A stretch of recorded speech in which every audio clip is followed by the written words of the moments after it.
Salut à tous et bienvenue sur notre vidéo concernant le travail que vous pouvez faire pour vous préparer correctement à un rituel. Je m'appelle Wupo et je vais vous accompagner dans cet apprentissage. Commençons tout de suite avec la première partie, à faire avant le jour J. Lorsque vous souhaitez réaliser un rituel, il y a quelques étapes que vous pouvez faire pour être serein et être correctement préparé en amont. Tout d'abord, il faut que vous décidiez du rituel que vous allez utiliser. Vous allez donc le choisir, mais également vous renseigner sur lequel convient à quel jour de la semaine. Quel est le bon moment autant pour vous que du point de vue des correspondances qui, elles, serviront à amplifier les effets du sortilège. Si vous voulez écrire votre propre rituel, faites-le bien en amont du jour de son exécution. Cela vous permettra d'avoir du temps pour le perfectionner ou pour le modifier après y avoir réfléchi pendant un jour ou deux. Assurez-vous que vous avez bien tous les équipements. Vous n'allez pas courir les magasins 1 heure avant la cérémonie. Le jour J, vous devez être aussi détendu que possible.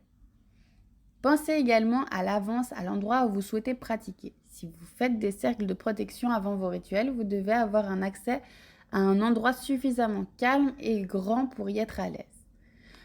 Pensez également à alléger votre planning afin de ne pas être pressé par le temps et de devoir réaliser le tout dans l'urgence. Et enfin, si le sortilège doit être réalisé chez vous, prenez le temps de ranger votre maison afin de ne pas être stressé par d'éventuelles tâches ménagères.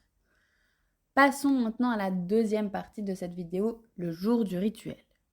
Tout d'abord, pensez à éteindre votre téléphone et éloigner tout ce qui pourrait vous distraire et briser votre concentration pendant la cérémonie. Vous devez être concentré à 100% si vous voulez que votre rituel réussisse. Sans concentration, cela échouera et vous devrez tout recommencer. Ensuite, si vous avez des animaux de compagnie susceptibles de vous déranger et de vous interrompre pendant votre pratique, mettez-les dans une autre pièce ou dehors si vous avez un chat qui sort par exemple. Et si vous avez des enfants, confiez-les à la babysitter, du moment que vous en ayez une, ou demandez aux membres de votre famille de ne pas vous déranger jusqu'à ce que vous les appeliez. Prévoyez au minimum une demi-heure, voire 1 heure de temps à consacrer uniquement à votre pratique. Il est maintenant temps de vous préparer physiquement au rituel en lui-même. Il s'agit de la manière dont vous pourrez préparer votre corps. Le sortilège qui nécessite ce genre de préparation sont en général des rituels de haute magie. Mais certains pratiquants ont besoin d'en faire afin de se plonger à 100% dedans et de se préparer énergétiquement, physiquement et mentalement à ce qu'ils vont accomplir. Quelles sont les différentes préparations physiques et à quoi servent-elles ? Premièrement, il y a le nettoyage de l'enveloppe corporelle. Prenez une douche ou un bain, nettoyez-vous en profondeur le visage, les cheveux et tout le reste du corps jusqu'à ce que vous vous sentiez entièrement propre et détendu. Deuxièmement, il y a la tenue que vous allez porter. Choisissez des vêtements confortables. Vous devez vous sentir à l'aise. Si vous le souhaitez, vous pouvez également accorder les couleurs de votre tenue au but de votre rituel. Fiez-vous aux correspondances. En voilà quelques exemples. Le blanc est utile pour les sortes de consécration, d'équilibre, de guérison, d'innocence, de justice, de paix, de protection, de pureté, de sincérité, d'unité, de vérité, de méditation, de pouvoir psychique, de purification, de spiritualité, de tranquillité et de recherche de la vérité. Le noir, lui, est utile dans les rituels parlant d'ancrage, d'apprentissage, d'au-delà, de défense, d'éloignement de la négativité, de conjuration, de contact avec les esprits, de fierté, de mauvais sort, de mort, de nuit, de protection, de restriction, de sagesse, de sûreté, de conjuration, des énergies négatives, des forces, de force tranquille, de méditation, de résilience, de self-control et de soutien.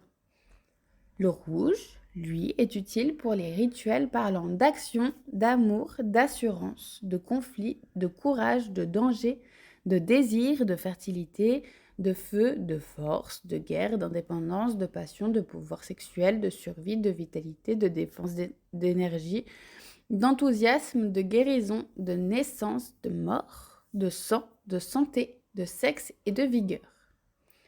Assurez-vous que les vêtements que vous allez porter sont propres et prêts à l'emploi.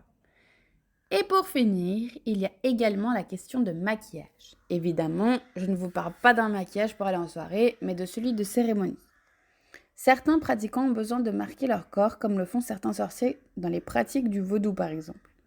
Chaque forme géométrique peut avoir un sens en magie.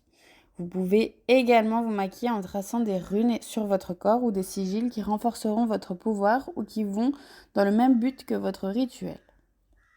Voyons maintenant ce qu'il vous reste à faire pour commencer à pratiquer. Prenez le soin de réunir tous vos outils et vos équipements qui vous permettront de décupler la magie et rendez-vous sur le lieu prévu pour votre sortilège. Si vous utilisez de la musique lors de votre rituel, vous pouvez commencer à la lancer le temps que vous réunissiez tout ce qu'il vous faut.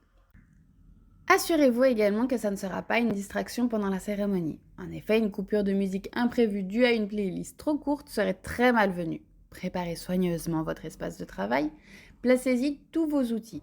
Il ne vous reste plus qu'à tracer votre cercle de protection, à prendre le temps de méditer pour vous détendre et pour être suffisamment concentré. Maintenant, il n'y a plus qu'à pratiquer votre cérémonie. J'espère que cette vidéo vous aura aidé à mieux comprendre comment vous préparer correctement avant vos rituels. Si vous avez aimé nos explications, n'hésitez pas à vous abonner, liker la vidéo et laissez-nous un petit commentaire avec le mot préparation. Allez jeter un œil sur notre page Instagram et contactez-nous via ce réseau si vous avez besoin de conseils pour vos rituels. À bientôt les apprentis!